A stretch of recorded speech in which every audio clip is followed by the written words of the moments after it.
Bonjour à tous, aujourd'hui une petite vidéo pour vous montrer et vous expliquer tout ce qu'il y a à faire en termes de vérification et de réglage sur votre imprimante et surtout l'ordre dans lequel vous allez les faire qui est très important parce que chaque réglage impacte un autre réglage, donc si vous le faites dans le sens inverse, le premier il sert à rien. Voilà, pour vous accompagner, je referai des vidéos après sur les réglages principaux pour vous les montrer en détail. Aujourd'hui, c'est juste un listing.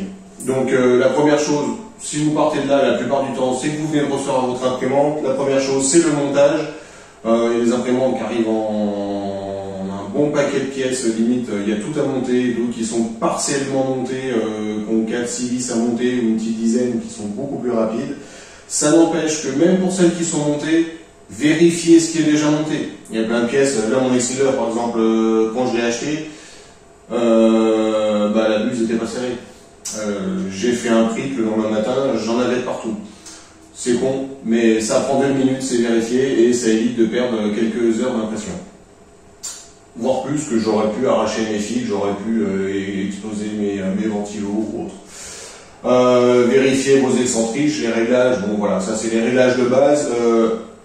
Chose bête, je m'en rends compte sur le groupe Facebook, lisez la notice, ça peut paraître bête, mais je vois le nombre de gens qui font du montage, moi je suis mécanicien de formation, j'ai suivi la notice, tout bêtement, et je serais passé à côté de choses si je ne l'aurais pas suivi, parce qu'il y a des choses que, on va pas dire qu'on retrouve qu'en 3D, mais on ne retrouve pas forcément partout. Voilà, donc la partie 1, le montage. Deuxième chose à faire, c'est de gérer la calibration de l'extrudeur.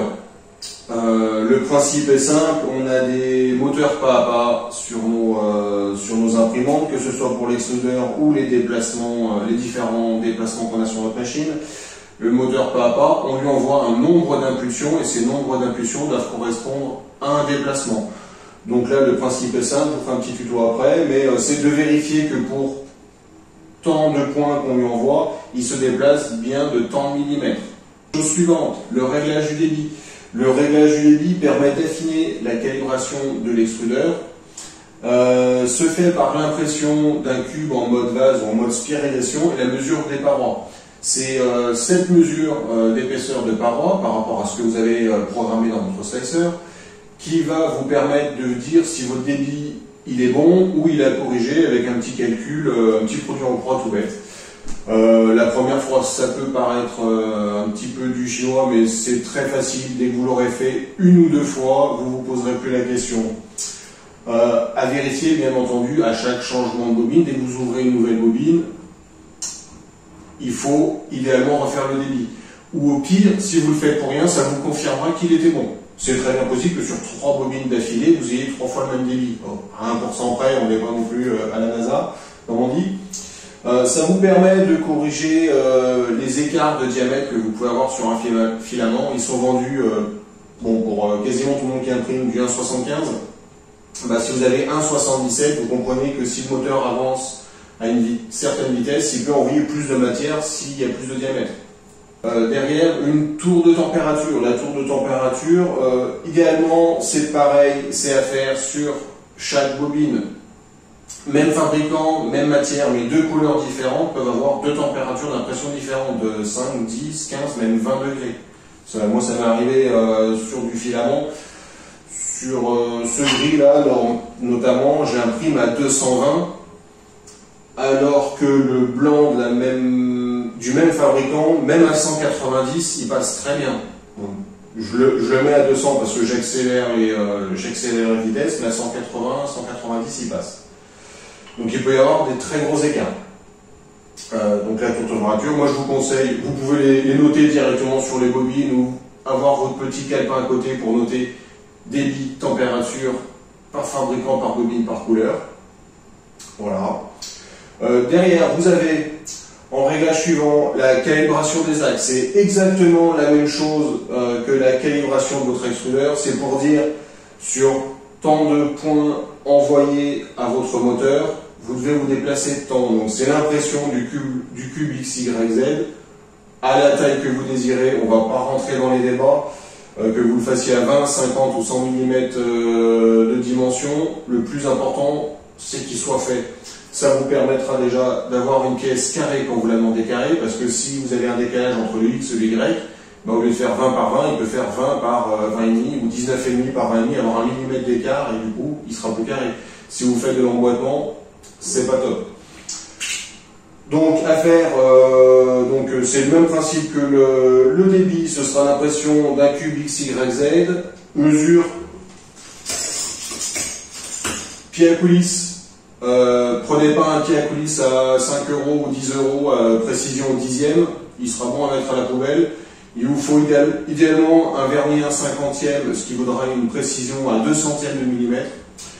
Ce qui pour moi je trouve est largement suffisant pour de l'impression 3D. On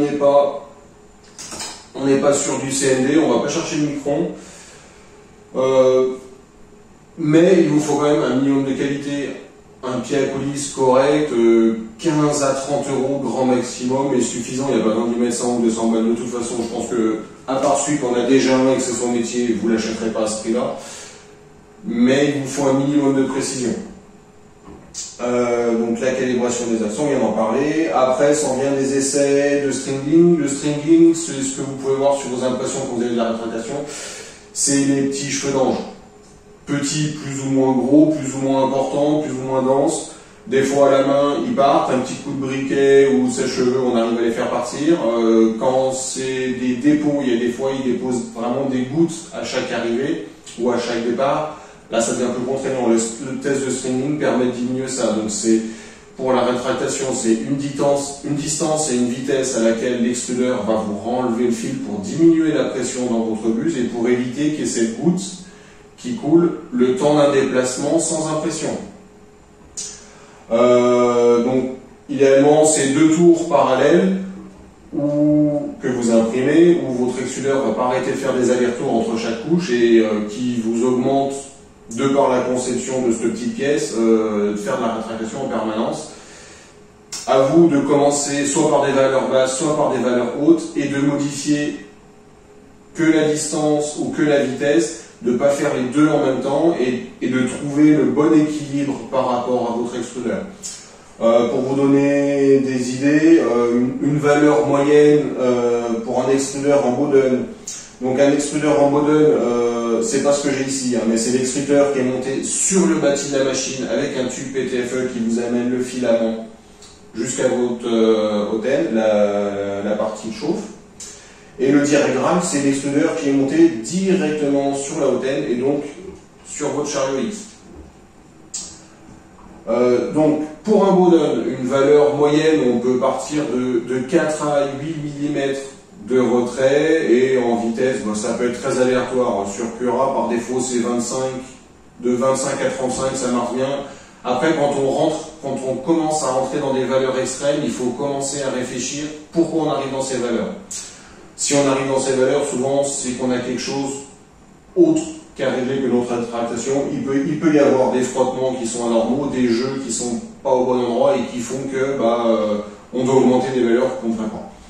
En direct drive, pour rester sur des valeurs moyennes, on va plus être de l'ordre de 1 à 3 mm de retrait, et en vitesse, ça peut être similaire. Moi je dois tourner à 25-30 mm par seconde.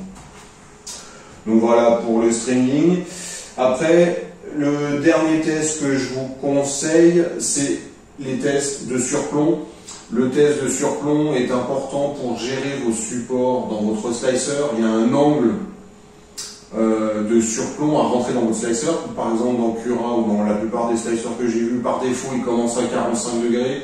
Sachant que même une NDR 3V2 comme celle-là, d'origine, sans trop de réglage, déjà à une soixantaine de degrés, elle passe sans aucun souci. Donc les 45, vous pouvez beaucoup gagner en temps d'impression et en matière passée pour ne pas imprimer des supports que vous auriez eu sans faire le test.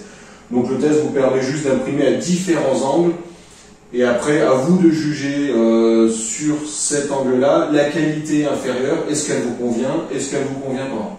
Voilà. Donc j'espère que cette vidéo vous a plu. J'ai essayé de faire simple. Je reprendrai les différents points avec des exemples, et je pense que je vais refaire 2-3 primes de calibration et de réglage pour vous les remontrer. Je vous remercie et bonne journée.